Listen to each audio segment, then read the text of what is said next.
শোনে, টাকা 5,000 দিলাম, টাকা যদি শর্ট পড়ে তাহলে আমাকে বলবি। আচ্ছা ভাই, কয়েকদিন আগে 500 টাকা চাইলাম, দিলেন না, আজকে ঘোরার জন্য 5,000 টাকা দিচ্ছেন। সব সময় তো মন মানসিকতা এক থাকে না, অনেকদিন ধরে ঘুরতে যাসনি তাই ভাবলাম টাকা দেই তুই ঘুরে আয়। আব্বা বাসায় নাই, আব্বা কই গেছে? দেখ, ফটকুর দোকানে হয়তো চা খেতে গেছে। আমি তাহলে গেলাম। দেখে শুনে যাবি, আর ওখানে গিয়ে আমাকে একটা ফোন দিবি। তোর সাথে কোন বন্ধু যাবে? বিজয়। কোন বিজয়? আমাদের বাড়িতে কয়েকদিন আগে আসছিল না। আচ্ছা, দেখে শুনে যাস। আচ্ছা ঠিক আছে, আমি গেলাম, আপনি আব্বাকে বলে দিয়েন। ঠিক আছে, যা ঘুরে আয়। তোকে বাড়ি থেকে না তাড়ালে আমি তো জমি লিখে নিতে পারবো না। তোর বড় ভাই যে কিপটা তোকে ঘোরার জন্য 5,000 টাকা দিল। আমিও তো সেটাই ভাবতেছি, যে বড় ভাই 500 টাকা দেয় না, আজকে ঘোরার জন্য 5,000 টাকা দিল, আবার বলতিছে টাকা শর্ট পড়লে ফোন করে জানাস।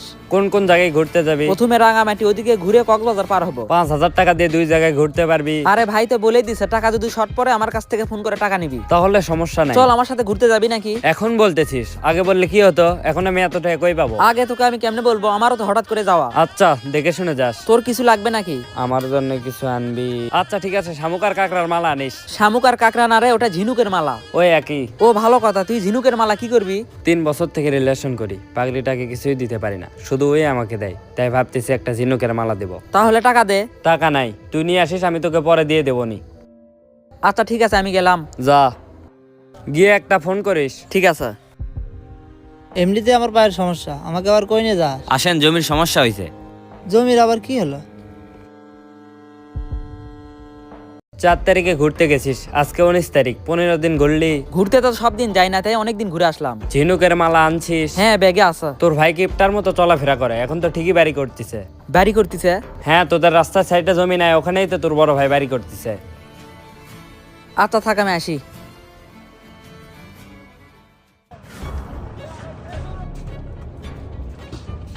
ভাই এখানে কি করতেছেন?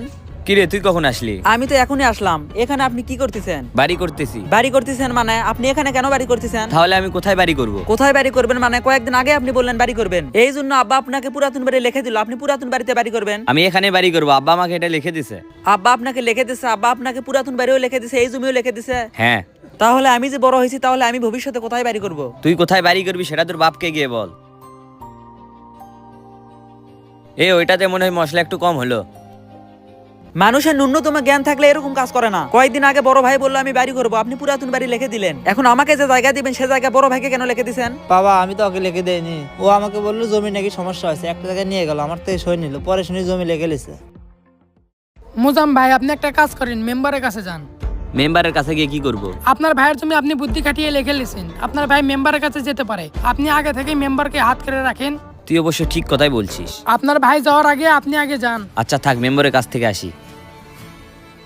মেম্বার সাহেব, আমি তো বিপদে পড়ে গেছি। বিপদে পড়ে গেছো মানে? মেম্বার সাহেব, আমাদের যে পুরাতন বাড়ি আছে ওটা আব্বা আমার নামে লিখে দিছে। লিখে দিছে ভালো তো, তাহলে সমস্যাটা আসলে কি? আমার ছোট ভাইকে লিখে দেওয়ার জন্য আব্বা যে জমি রাখছে ওটাও আমি আব্বার কাছ থেকে লিখে নিছি। ছোট ভাইকে জমি লিখে দেওয়ার জন্য তোমার আব্বা জমি রাখছে, তাহলে তোমাকে কেন লিখে দিল? আমি আব্বার কাছ থেকে বুদ্ধি খাটিয়ে জমি লিখে নিছি। তাহলে আমি এখন কি করব বলো? আমার ভাই গ্রামের অনেকের কাছে যাচ্ছে, আপনার কাছে হয়তো আসতে পারে, আপনি ওকে বলে দিবেন আমি এ বিষয়ে কিছু করতে পারবো না। তাহলে এখানে আমার লাভ কি? আপনি কি চান বলেন? তোমার আব্বা তোমার ছোট ভাইকে যে জমি দিবে, সেই জমিটা রাস্তার সাইডে, সেই জমির দাম এখন 10 লক্ষ টাকা। সেই জমি তুমি তোমার আব্বার থেকে বুদ্ধি খাটিয়ে লিখে নিছো, আমি তোমার পক্ষেই থাকবো, এর বিনিময়ে আমাকে 50,000 টাকা দিতে হবে। 50,000 টাকা নেন, সমস্যা নাই, কিন্তু আপনি আমার পক্ষে থাকবেন। আপনারা যদি আমার পক্ষে থাকেন তাহলে আমার ছোট ভাই অন্য কোনো জায়গায় যাওয়ার সাহস পাবে না। আচ্ছা ঠিক আছে, আমি বিষয়টা দেখতেছি।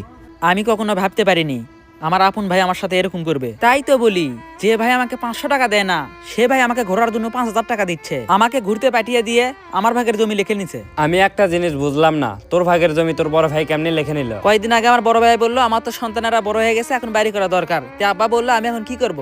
তে আমার বড় ভাই বললো আমাকে পুরাতন বাড়ি লিখে দেন, আমি ওখানে বাড়ি করি। আব্বা বড় ভাইকে পুরাতন বাড়ি লিখে দিল, আর আমাকে বললো তোকে রাস্তা সাইডে দিব নি, তুই ওখানে পরে বাড়ি করিস। তোর আব্বা রাস্তার সাইডে জমি তোকে লিখে দিবে, তাহলে তোর বড় ভাইকে কেন লিখে দিল? আরে আব্বা তো লিখে দেয়নি, আব্বাকে বলতে জমির নাকি সমস্যা হয়েছে, এটা বলে সই নিছে। পর আব্বা জানতে পারে জমি লিখে নিছে। জমি লিখে নিছে, এখন তো কিছু করার নেই। কিছু করার নাই মানে? বাংলাদেশ আইন মরে গেছে নাকি? ওই সবের ভিতরে আগে যাস না, আগে মেম্বার চেয়ারম্যানের কাছে যা। আই মেম্বার সাহেব, আপনি একটা কথা বোঝার চেষ্টা করেন। কয়েকদিন আগে আমার বড় ভাই বললো আমি বাড়ি করব, তখন আমার আব্বা বললো আমি কি করব? আমার বড় ভাই বললো আমাকে পুরাতন বাড়ি লিখে দেন, এখানে আমি বাড়ি করব। আমার আব্বা পুরাতন বাড়ি আমার বড় ভাইকে লিখে দিছে। কয়েকদিন আগে আমার বড় ভাই আমাকে ঘুরতে দিয়ে পাঠাইছে, দিয়ে পাঠায় কি করছে জানেন? কি করছে? আমার আব্বা আমাকে যেই জমি দিবে সেই জমি আমার বড় ভাই লিখে নিছে। তোমার আব্বা তোমাকে জমি লিখে দিবে, তাহলে তোমার বড় ভাইকে কেন লিখে দিল? আমার আব্বা তো পড়াশোনা জানে না, বুদ্ধি খাটিয়ে আমার ভাগের জমি আমার বড় ভাই লিখে নিছে। তোমাকে আমি সাফ সাফ বলে দিচ্ছি, তোমাদের পারিবারিক বিষয় তোমরা দেখো, এর ভিতরে আমাকে নিয়ে যেও না। আপনি হচ্ছেন অত্র এলাকার মেম্বার, আপনি যদি সমস্যার সমাধান করে না দেন তাহলে তাহলে কে দিবে? তোমার আব্বা তোমার বড় ভাইকে জমি লিখে দিছে, এখানে আমি কি করব?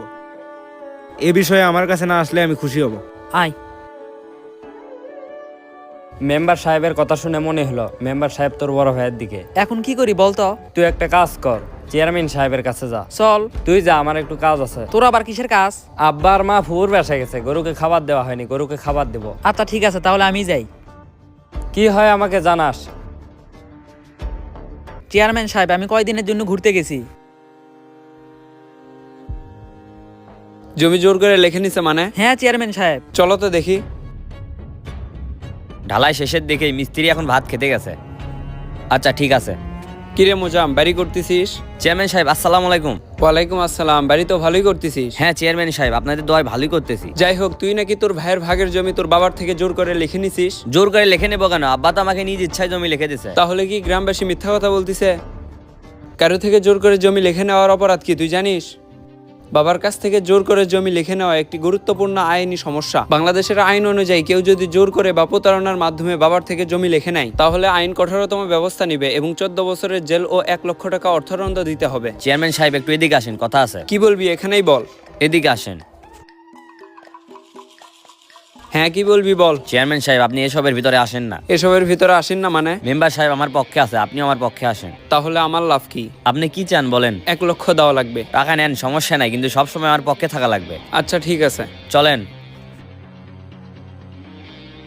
শোনো, এখানে আমার কিছু করার নাই। তোমার আব্বা তোমার বড় ভাইকে জমি লিখেই দিছে, এখানে কেউ কিছু করতে পারবে না। তোমার বড় ভাই এখানে বাড়ি করতেছে, তুমি আর এখানে ঝামেলা করো না। আমি গেলাম। খুব তো চেয়ারম্যান মেম্বারের কাছে গেলি, কিছুই তো করতে পারলি না। বর্তমানে মানুষেরা একটু বেশি সস্তা হয়ে গেছে, তারা টাকার কাছে খুব সহজেই বিক্রি হয়ে যায়। ভিডিওটি ভালো লাগলে কমেন্ট বক্সে সুন্দর একটি মন্তব্য করে যাবেন। দেখা হবে পরবর্তী ভিডিওতে, সবাই ভালো থাকবেন।